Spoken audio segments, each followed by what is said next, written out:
The thing about self-discipline is that it is necessary for everything you do in your life. You have to be self-disciplined. Working out, you gotta work out every day. You gotta stay in shape. If you don't stay in shape, you die. When I'm working out, I always do one extra rep, one extra set, because it's a promise I kept to myself. But working out might not be a priority for every single day because you've got things going on in your business world and with your family and all that. So guess what? It's a priority for my life, so I do it in the morning before my day even starts. If you change your mindset and really focus it on what discipline really is, you start to welcome discipline. You welcome self-discipline into your life. And here's the biggest thing. It's a pattern. It's a pattern I keep of me. I always do a little extra. I always go the extra inch. And the quickest and easiest place to do it is the gym, because I can always grab one more weight, one more set. And here's what it does. It shifts your identity. The benefit of discipline in my eyes has always been that through discipline, I get things done. I do it in the morning before my day even starts. So I can still handle the priorities for the day, but I got my workout done. So long term, I look up in a year and I'm not out of shape and breathing hard when I go up in the stairs because I maintain that discipline on a daily basis. Most people go through life never discovering what their talents are. Most people never develop their talents. You need to tell you no more snacks, no more desserts, no more TV, we working out now. They have skills and abilities, but if you don't nurture them, if you don't develop them, they will never serve you. Your gifts can take you many places if you develop your gifts. The best gifts come from the bottom.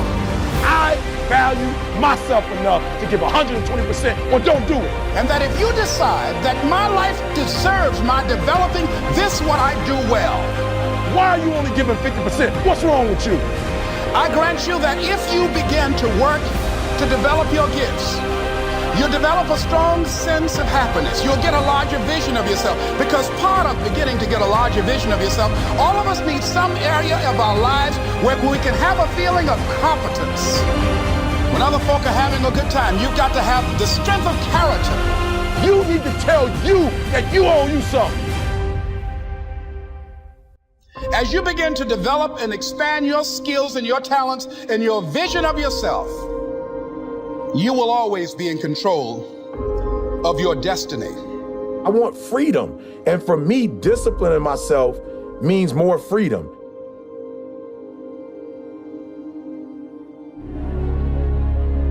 It's so easy to be great nowadays because most people are weak. This is a softened generation. So if you have any mental toughness, any ability, if you have any fraction of self-discipline, the ability to not want to do it but still do it. People have a hard thing understand. I hate to run. And what makes me so crazy, it doesn't anymore, is people go, well, why do you run if you hate it? What are you talking about? I don't want to take showers and eat either. I hate that too. That's life, man. It wasn't until I changed that mentality that I became somebody. I hated going to school, so guess what? I was dumb as But if you can get through to doing things that you hate to do, on the other side is greatness. That's what people don't understand. By me running, I am callous in my mind. I'm not training for a race. I'm training for life. I'm training for the time when I get that 2 o'clock in the morning call that my mom is dead or something happens tragic in life. I don't fall apart. I'm training my mind and my body and my spirit so it's all one, so I can handle what life is going to throw at me. Because the life I've lived, it throws a whole bunch at you. And if you're not physically and mentally prepared for that, you're just going to crumble and you're good for nobody. 99% of people are not willing to do what it takes to make their dreams come true. The Marines have a saying, everybody wants to go to heaven, but nobody wants to die. The center of bringing any dream into fruition is self-discipline. something as simple as food and eating. It's not about your body as much as it is about your mind. It's getting command of your mind to be able to choose actions that are in your own best interest. Every day we are choosing that's not in our own best interest. So if the world is attacking you and the world wants to fight you and the world's trying to hold you down, so you're gonna kick yourself in the balls? So you're gonna stop yourself from getting what you dream. And I think the word discipline has kind of gotten a bad name. We think about it in terms of punishment.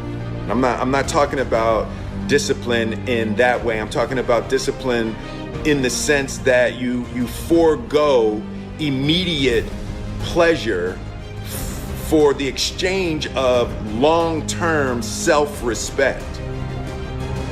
I believe that self-discipline is the definition of self-love.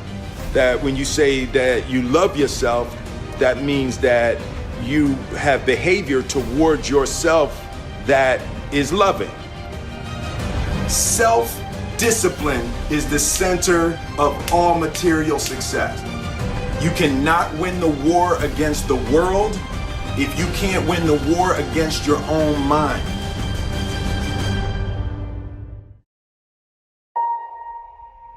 Self-love is when you say to yourself, oh, man, look, I know you and that girl got a real connection.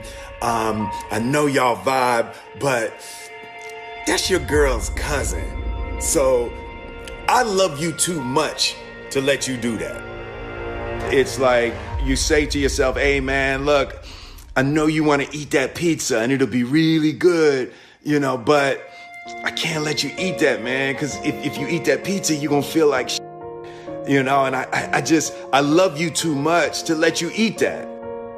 Self-love is, hey, look, I know you got a test on Monday, and I know you really want to go out with your friends. It's Saturday night, you want to go out, but if you fail that test, you're not going to feel good about yourself. I love you too much to let you go out tonight. Self-discipline is self-love. If you want to be happy, you have to love yourself, which means you have to discipline your behavior. The road to sustained happiness is through disciplining your behavior. We tend to base our self-esteem on what other people think.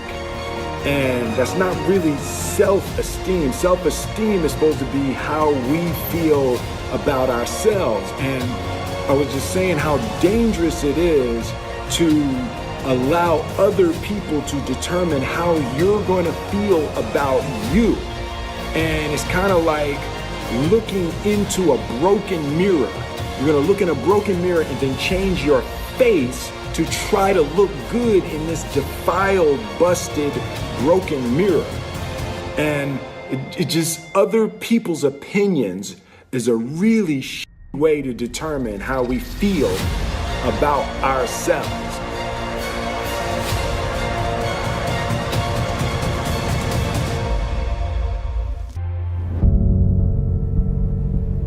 Life can be brutal.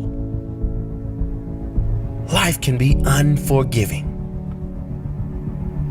If I had to sum up in one word the difference between the greats and the average, the difference between the successful and the nobodies of the world, one word, one attribute to describe the difference: discipline. If you don't have the discipline, you can forget about the trophy. You can forget about the success, the greatness. All champions have discipline. It's the discipline to work hard.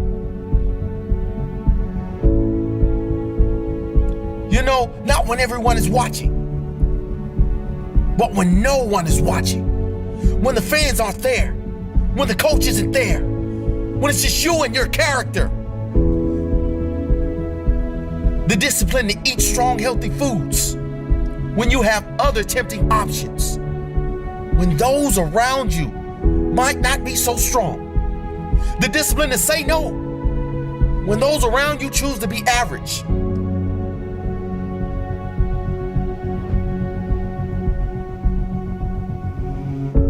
The discipline to keep going when it hurts. Because life doesn't give you what you want, it gives you what you deserve. And if you haven't worked for it, if you haven't sacrificed for it, if you haven't given your all, then you don't deserve it, and you won't get it. Push through the pain. On the other side is growth. When pain comes, that means it's time to show character. Show me your character. Remain disciplined. Stay strong. When it all seems hopeless, keep plugging away. Nothing can stop you if you don't stop for anything. Don't stop for anything. Never break your discipline. Remain faithful to yourself and your vision. When it gets painful, push harder. Push through the pain. You gotta have the discipline to do 11 when your opponent stops at 10. The discipline to keep going when it hurts. Because life doesn't give you what you want, it gives you what you deserve. And if you haven't worked for it, if you haven't sacrificed for it, if you haven't given your all, then you don't deserve it, and you won't get it. Show your character. Remain disciplined. Stay strong. Don't say why the pain. Don't say why me. Say try me. Say, is that all you've got? Give me more. Keep plugging away when there seems to be no hope of victory. When you don't see the results, hang in there. Be strong. Be brave. Remain disciplined. And your time will come.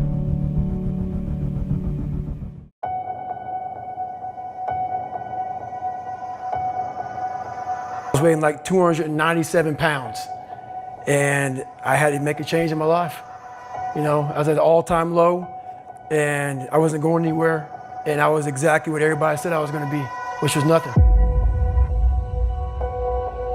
This man is a self-made beast.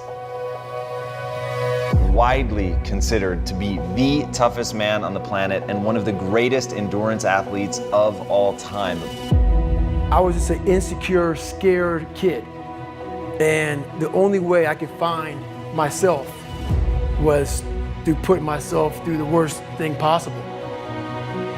He's the only member of the U.S. Armed Forces to complete SEAL training, the U.S. Army Ranger School, and the Air Force Tactical Air Controller training. He's completed the infamous Destroyer of Men known as Hell Week 3 times, including 2 in a single year and 1 that he started and finished with multiple stress fractures and a hernia. No one was here to help me. And the feeling I had every morning, I started shaving my head when I was 16 years old. And the feeling I had every morning, I looked in the mirror, was horrible. And I didn't want to feel like that anymore. And how I felt was a kid going nowhere, a kid that was scared. And most kids will accept that and look for help. But the best thing that happened to me, no one helped me. He served in combat in Iraq, was the bodyguard for the Iraqi Prime Minister. He once held the Guinness World Record for most pull-ups in 24 hours at 4,030. No one felt sorry for me. No one looked at me and said, like this day and age, they'll take you in and they'll tell everybody, stop picking on this person. Back then, they didn't care. I had to build calluses in my brain the same way I built calluses on my hands. So I broke the Guinness World Record for pull-ups a long time ago, but I failed at it twice. And I did 67,000 pull-ups in trying to break this record. So to do 4,030 pull-ups, I had to do 67,000 for training for that. He's run eight consecutive 100-mile races over 8 back-to-back weekends. He ran over 7,000 miles in a single year, and that is the equivalent of running 267 marathons. I saw myself as the weakest person God ever created. You had to have a goal. My goal was the only person that's gonna turn this person around is me.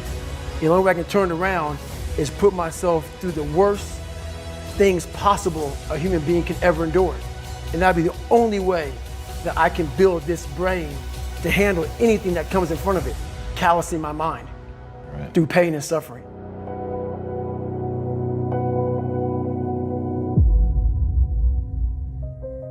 The only way you're ever going to get to the other side of this journey is you have got to suffer to grow. To grow, you must suffer. I'm afraid of my shadow. How can I overcome that? Go in the military, get your kicked, do things you hate to do, be uncomfortable every day of your life. Roger that. I'm not the smartest kid in the world. Okay. Instead of somebody saying, oh no, you're smart. No, don't say that to yourself. I said to myself, no, I'm a dumb motherfucker. Okay, roger that. How you get smarter? Educate yourself. So the things that we run from, we're running from the truth. We're running from the truth, man. So the only way I became successful was going towards the truth. As painful and as brutal as it is, it changed me. It allowed me to become, in my own right, who I am today. If you can, for the rest of your life, live inside of yourself, stop listening to people who are calling you fat, gay, transsexual. Everything that is makes no sense. All these insecure people putting their insecurities on you, you gotta flush it out. You gotta just be whoever the hell God or whatever the hell you believe in. If you believe in nothing but yourself, I don't care what it is. You gotta take everything and throw it away. You have to believe in one thing, and that is yourself.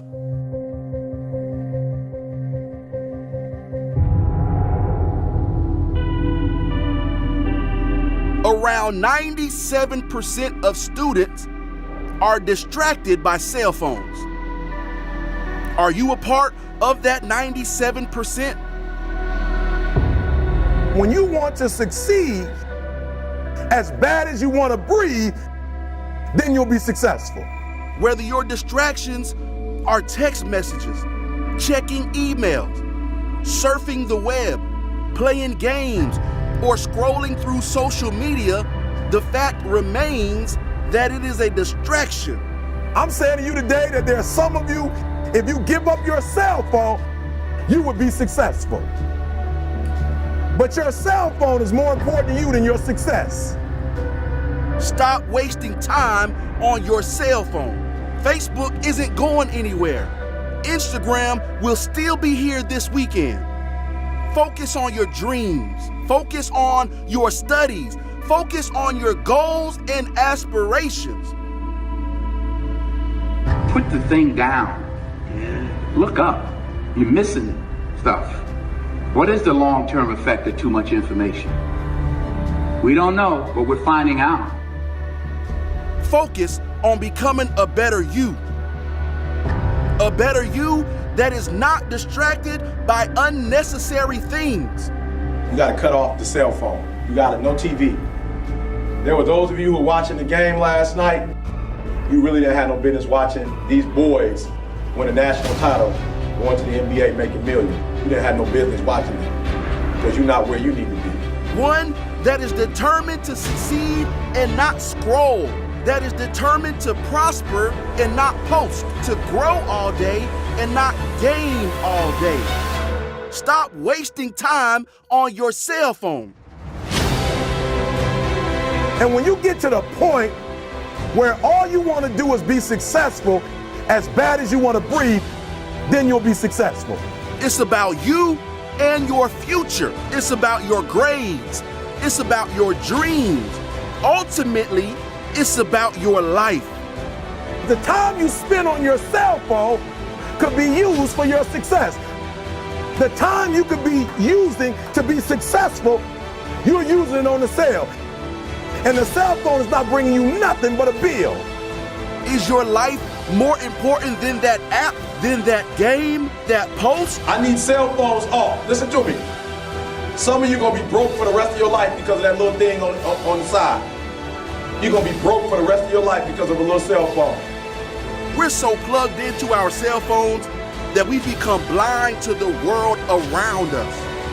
And somebody has told you you couldn't live without it. We can't take our eyes off the screen long enough to see the beauty of the world around us. It don't matter whose fault it is that something is broken if it's your responsibility to fix it. For example, it's not somebody's fault if their father was an abusive alcoholic, but it's for damn sure their responsibility to figure out how they're going to deal with those traumas and try to make a life out of it. It's not your fault if your partner cheated and ruined your marriage, but it is for damn sure your responsibility to figure out how to take that pain and how to overcome that and build a happy life for yourself. Fault and responsibility do not go together. It sucks, but they don't. When something is somebody's fault, we want them to suffer. We want them punished. We want them to pay. We want it to be their responsibility to fix it, but that's not how it works, especially when it's your heart.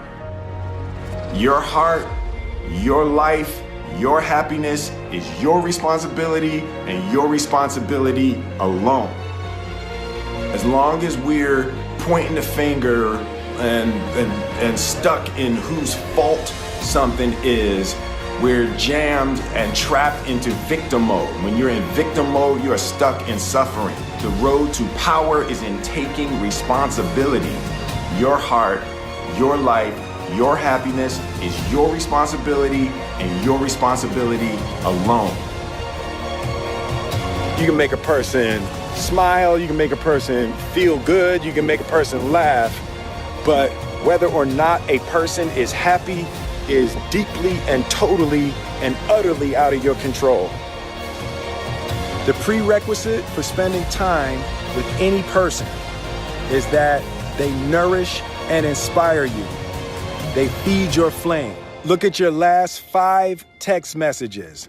Are those people feeding your flames or dousing your fire? Put your phone down for just a second and look around. Look to the people around you. Are those people throwing logs on your fire or are they pissing on it?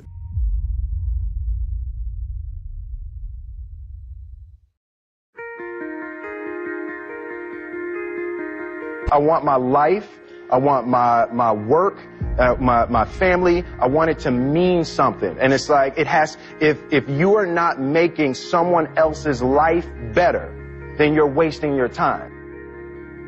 The separation of talent and skill is one of the greatest misunderstood concepts for people who are trying to excel, who have dreams that want to do things. Talent you have naturally. Skill is only developed by hours and hours and hours of beating on your craft. You don't try to build a wall. You don't set out to build a wall. You don't say, I'm going to build the biggest, baddest, greatest wall that's ever been built. You don't start there. You say, I'm going to lay this brick as perfectly as a brick can be laid. There will not be one brick on the face of the earth that's going to be laid better than this brick that I'm going to lay in this next 10 minutes. And you do that every single day. And soon you have a wall. And soon you have a wall. And I think psychologically, the advantage that gives me over a lot of people that I have been in competition with in different situations is it's difficult to take the first step when you look how big the task is.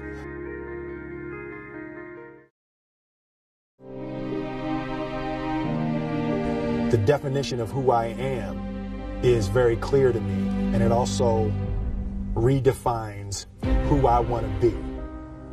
In that I know for a fact that I'm stronger than I thought I was. You know, you can't help but ask yourself the question, what would I do if I was in Muhammad Ali's shoes? I'm motivated by fear. I hate being scared to do something. And I think what developed in my early days was the attitude that I started attacking things that I was scared of. Why were you scared in your bed the night before? What do you need that fear for? Just don't go. Why are you scared in your bed 16 hours before you jump? Why are you scared in the car? Why could you not enjoy breakfast?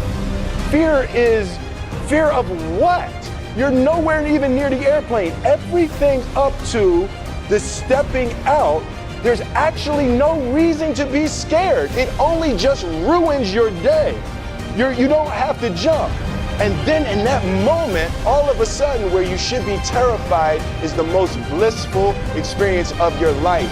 And God placed the best things in life on the other side of terror.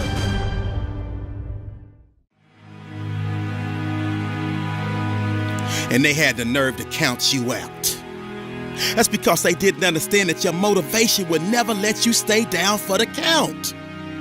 It's times like these that we separate the real from the fake. And when it's like you can take a punch and bounce right back because you understand and know exactly what's at stake. It's times like these that we separate the real from the fake. And when it's like you can take a punch, bounce right back because you understand and know exactly what's at stake. It's money time, baby. And this is for all of the marbles. It's put up or shut up. Survive in advance. Win or go home. And that's why you spend all those hours grinding. That's why you spend all those hours pushing yourself to the limit. You spend all those hours running. That's why you spend all those hours sacrificing. You spend all those hours sweating because you know there will be no time for regretting, fretting, or letting yourself or your teammates down. See, you are bound and determined to enter into the realm of greatness that's reserved for you and only you. And so if the day ever comes that you're tired enough to quit, then I need you to act like a car with 4 flats and retire. I don't think you heard me. I said, if the day ever comes that you are tired enough to quit, then I need you to act like a car with 4 flats and retire.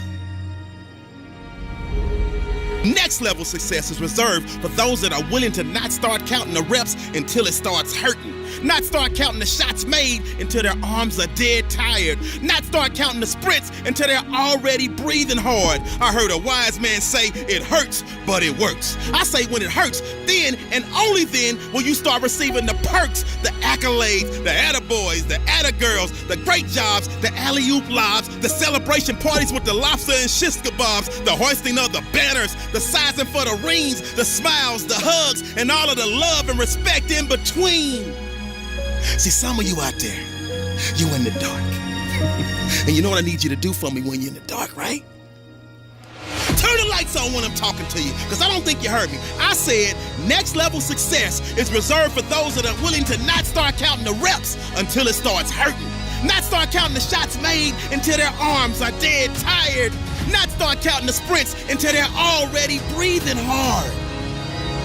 So just when they think you're about to throw in the towel, that's when I need you to recall all of the days that you went that extra mile.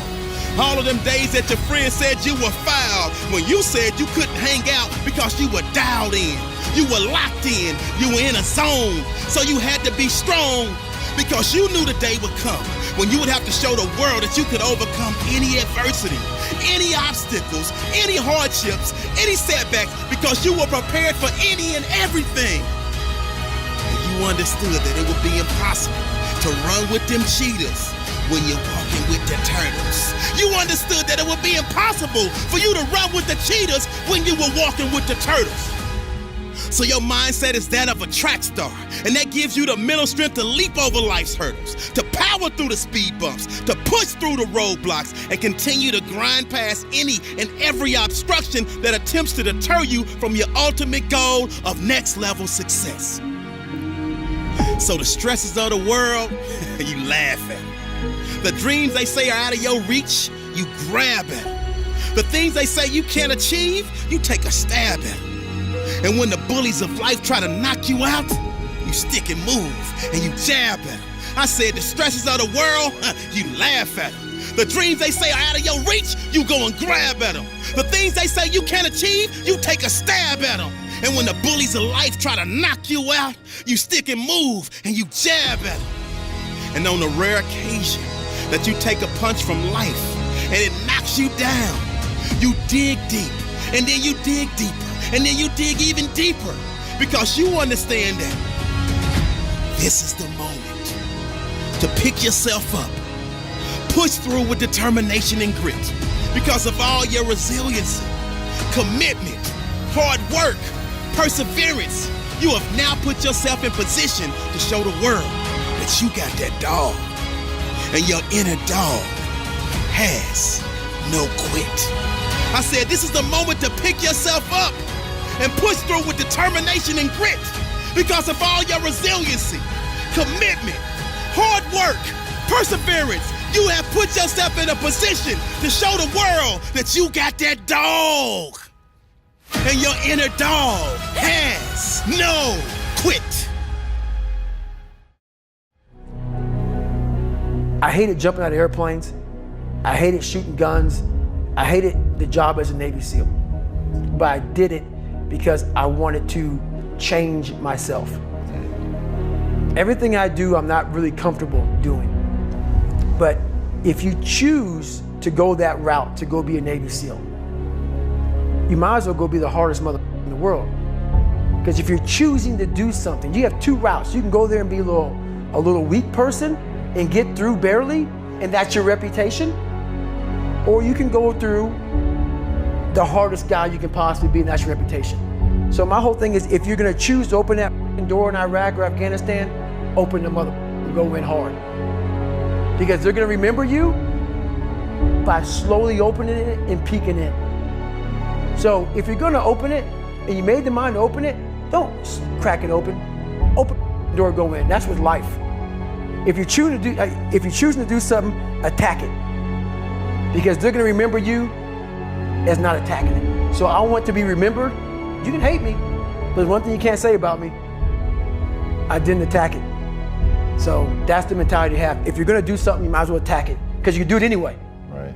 Who on this earth would still be going right now? You are. You are.